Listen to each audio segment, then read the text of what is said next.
Miss Leo.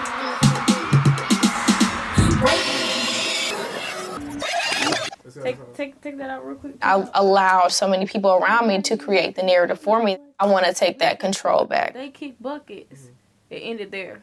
So it was no put. In my world, I get to create the narrative. If I wake up feeling angry and I go to the studio and I want to write an angry, aggressive-ass song, then I'm just gonna do that. I want to be able to capture every facet of myself. Trust the process. That's because they hate to see me shining, that shit fuck them up. Hey, if you don't like me, little bitch, knuckle up. Finna take your nigga for a ride, tell him buckle up. Knocking bitches out they pivot, they start fucking up. I think I'm so multifaceted. Like, there are so many layers to who I am as an individual and as an artist.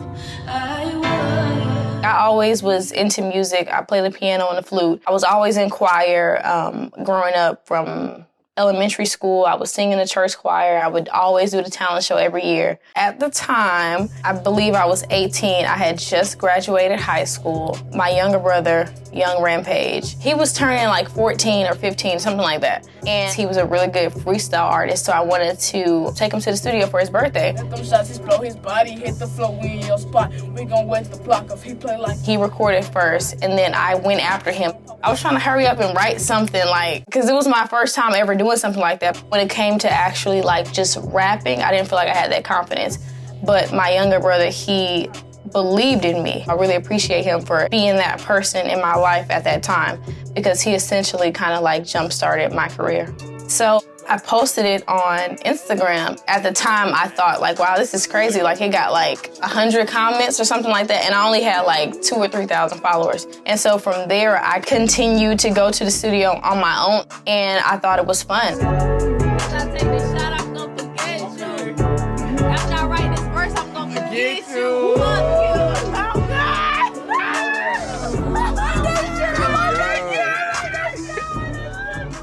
Cover photo shoot, super excited. My hair looks good, makeup looks good, everything looks good. You fucking see. Coming out the gate with my first real production style music video, I made sure to pay homage to Houston. We had barbecue out there. I shot it in my hometown, in my same neighborhood, Ridgemont specifically.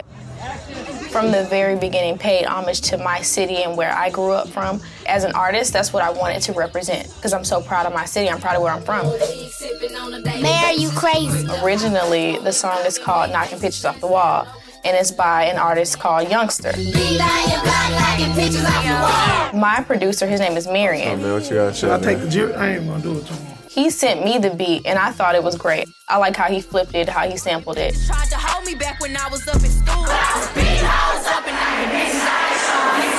After I recorded the song, I made sure to reach out to Youngster and his team and the original producer, and I made sure before we ever did anything with the song that we got their clearance and their approval. We actually had Youngster and the original producer, his name is Jaime.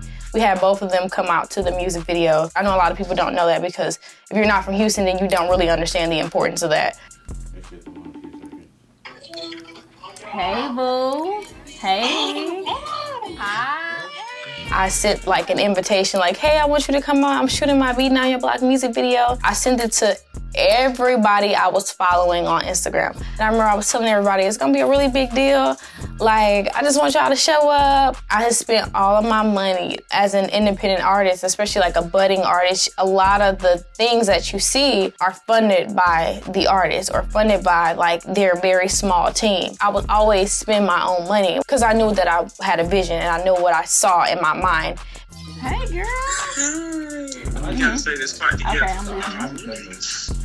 The part where you like, for this next line, you gotta look me in my eye. You think I'm a switch, you look at your motherfucking mind. Tell them, is you stupid, is you dumb, pick a side. Pick a I side. was dead serious. I don't know why people be thinking I was playing when I said that. I was so serious. It's 253. And what happened? I'm fucking verified on Twitter. If I really said how I really felt, I might be in jail, like, candidly speaking, for real, for real. Put that dick up, we not humping. Skies on, bitch, my block jumping. Jump out the black truck, we start dumping. In the field with 100 pins, no trumpet. I'm a peculiar individual, and you know what? I made peace with that. Main nigga just cut me off, fuck it. Nigga stop talking, just satirical. Like, you know, it'll be how I'm really feeling, but it'll be packaged in a way that is receptive to the general masses. I ain't got shit for a broke ass nigga. Ass too fat, but my back way bigger. Super slim waist, give me your face. Zip them pants up, stupid ass nigga. It kind of made light of situations that would have otherwise hindered me emotionally or would have had me stuck in a place of negativity and stuck in a place of anger and aggression.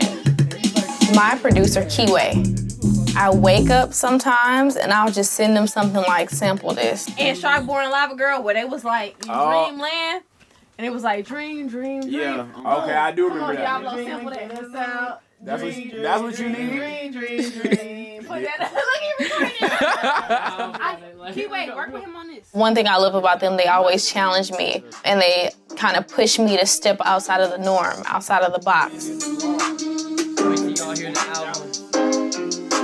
Life-changing. I send them things, they send me things like, hey, I know this is not your typical sound, but I think that you would sound good on something like this. I'm picturing like me doing We Not Humping on stage, and then she comes out, love Felicia, and then the crowd goes,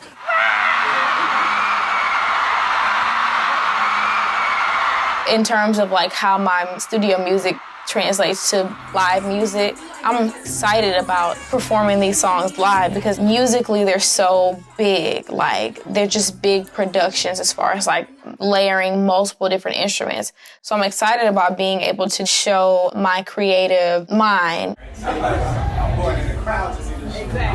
how do you feel about the show right now? I'm fucking nervous. I'm excited. I'm really excited because I feel like this is my crowd for sure. But still, before every show, I just get the jitters. I'd like to be able to meet the people that support me in person. But I feel as though live, I just suck. Like, there's so many things that I'm feeling. I have really bad social anxiety. When I say Mona, y'all say Leo. Mona. Okay, let's do this right way. When I say, okay, man, and then that's when that's When they hand me the microphone, I can literally feel my hands shaking. I wanted to be candid and transparent about that so that people would be a little bit more, not sympathetic, but empathetic, so that they understand. Sometimes I wake up and I don't want to rap. I don't feel like rapping, and that should be okay.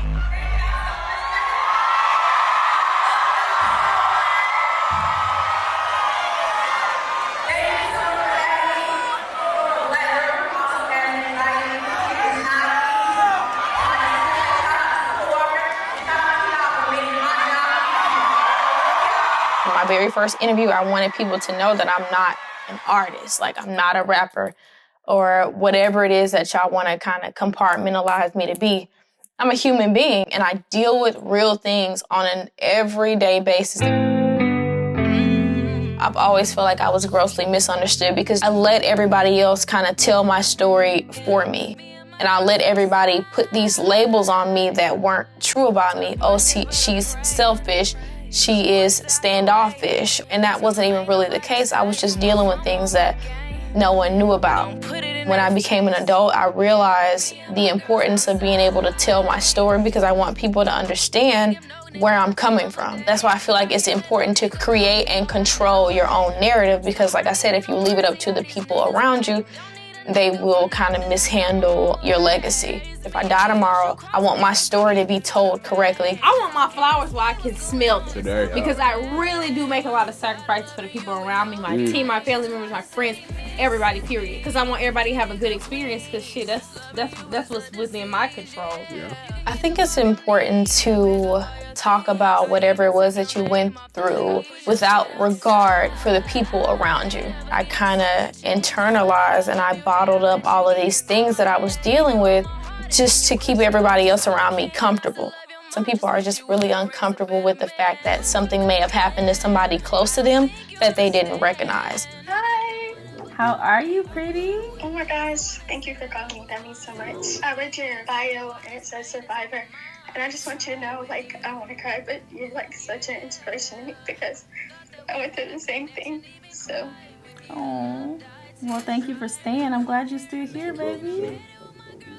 Thank you. You gonna make me cry, oh my God. Saying out loud, you know what, that happened to you. I wasn't there, I didn't see it, but I believe you and I'm sorry that that happened. I wish I would have been there, but because I wasn't there, what can I do now to be there and to be supportive of you?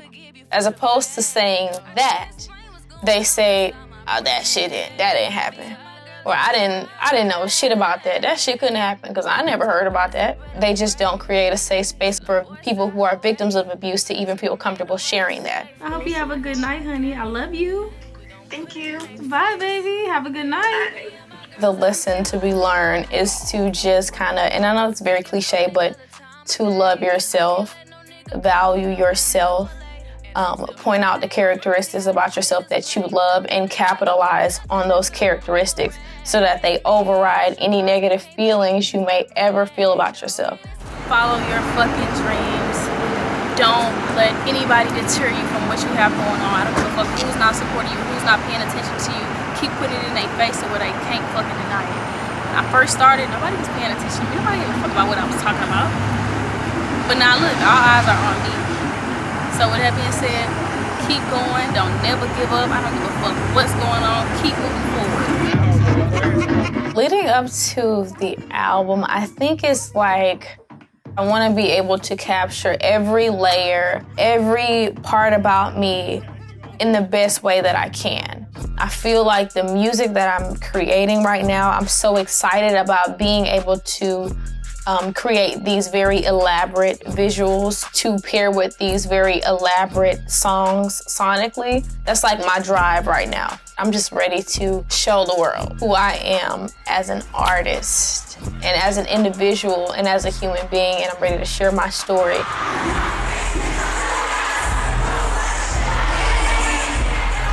At the end of Beating On Your Block, I said, remember being broke, I swear them jobs was hard to find. But now look at me shining, I thank God, cause it's my time. Oh my God, I hear it so much. I'm so irritated with the fact that I cannot go anywhere without hearing that song. But every time I hear that part, I would get teary-eyed. I just feel accomplished whenever I hear that line because I used to say it so that it could become true, and now that it is true, it's just all the more sweeter.